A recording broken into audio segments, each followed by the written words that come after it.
Hello everyone, this is Erik, the Asian movie enthusiast, and this is my review of the Dragon Chronicles, The Maidens of Heavenly Mountain, a Hong Kong fantasy action flick from 1994 that stars Brigitte Lin and Gong. The following plot synopsis is from the website Asian Movie Pulse. A martial arts master, who is the head of the Tin San sect, is fatally poisoned, but refuses to die until his killer is revealed and he can pass on his skill to the one fated to receive it. This places the martial arts world in turmoil as others seek to gain his skill and have domination over the other clans. One sister, played by Brigitte Lin, remains in seclusion with him on Pu Mu Peak, as another woman, played by Gong, promises to return to her at some point, whilst another sister, played by Brigitte Lin in a second role, seeks to become the ruler of the martial arts world. Now, the plot of the Dragon Chronicles is rather convoluted and a bit confusing, at least during the first viewing, primarily because it moves insanely fast. The good thing about this situation is that the pacing is brisk and energetic, even if it feels like certain plot points, character introductions, and relationships are being thrown at you with reckless abandon. There are also a large number of supporting characters that were not even mentioned in the brief plot synopsis, and they do get a pretty good amount of screen time, cumulatively, which is similar to what we see in many Japanese samurai and Yakuza tales.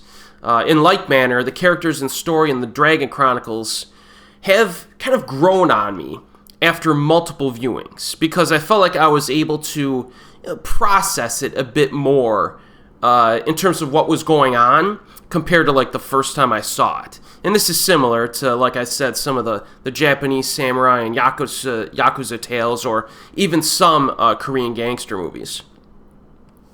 Worst case scenario, simply relax and let the movie wash over you. Just go with the flow.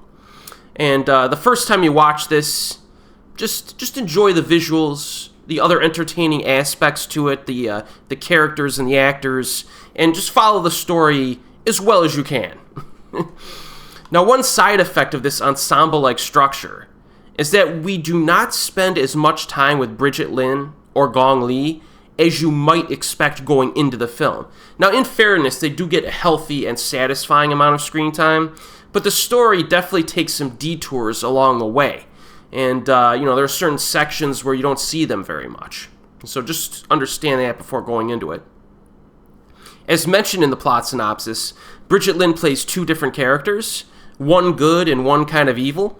And I found her evil character to be more amusing, probably because she's so great at playing like a psycho. Very happy and joyful about her evil deeds, and she talks a lot of smack to the other characters along the way. It's a pretty fun performance by her. Now, Gong Li's character is a bit more serious from start to finish. She brings the more dramatic angle to the film, which is nice. Helps to balance things out a little bit. And there is a bit of humor sprinkled in as well. Now, production values are good. Lots of moody lighting, creative fantasy feel, gives you some effective atmosphere. Clothing and sets are colorful as well. We see some large statues, palace rooms, big rock formations and caverns, interesting interior designs, etc. And the camera work even seemed to be handheld at times, instead of the traditional kind of steady cam and stuff like that. Even during some of the lower key dramatic moments, they went for a handheld style, which I thought was maybe a little bit odd, but interesting. Now, in terms of fights, there's a ton of wire work in this, as you might expect from a film of this kind. Some of the set pieces are pretty fun to watch, though. One early scene has a battle between two armies that is intercut with a chess game. One army is clothed in black, and it represents the black chess pieces, while the other army is clothed in white, representing the white chess pieces. And it's a good scene, pretty traditional in its fight choreography, though. And in addition to wires, the action also relies on special effects, specifically projectile attacks, like people throwing things at each other. And some of the special effects they use for these appeared to be like early CGI type work. But it's not as annoying or distracting here as in some other films, probably because this is kind of a crazy fantasy film. And it's easier to suspend my disbelief when people are flying around and doing all kinds of crazy stuff. You know, some additional CGI, almost like they look like little lasers or little balls at times. They're flying out of their hands. It's a little bit easier to suspend my disbelief and just go with it, you know, in this type of environment, this fantastical environment. But there are a lot of practical effects too, like explosions when the projectiles hit things. Those seem to be like practical. And there's also some decapitations and dismemberments, which are using like practical effects as well. So it's a nice mix of special effects here. The female leads have a few face-offs along the way. There's an explosive one-on-one duel where one dude has to like amputate his own arm in an attempt to counter some other dude's melting stance, and that was pretty nuts.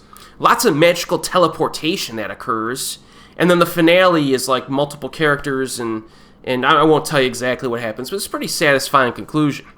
Now, if you're already familiar with Hong Kong fantasy swordplay flicks from the late 80s, early 90s, I think the Dragon Chronicles, The Maidens of Heavenly Mountain, is worth watching. It's entertaining, and it does grow on me with repeat viewings. As an introduction to this type of film, however, I think you might want to go with something like A Chinese Ghost Story or The Bride with White Hair, since their stories are a little bit easier to follow and kind of get into. You know, if you're a viewer who's more familiar with like traditional filmmaking, I think those films might be a little bit easier for you from a story standpoint, even though they are pretty wild.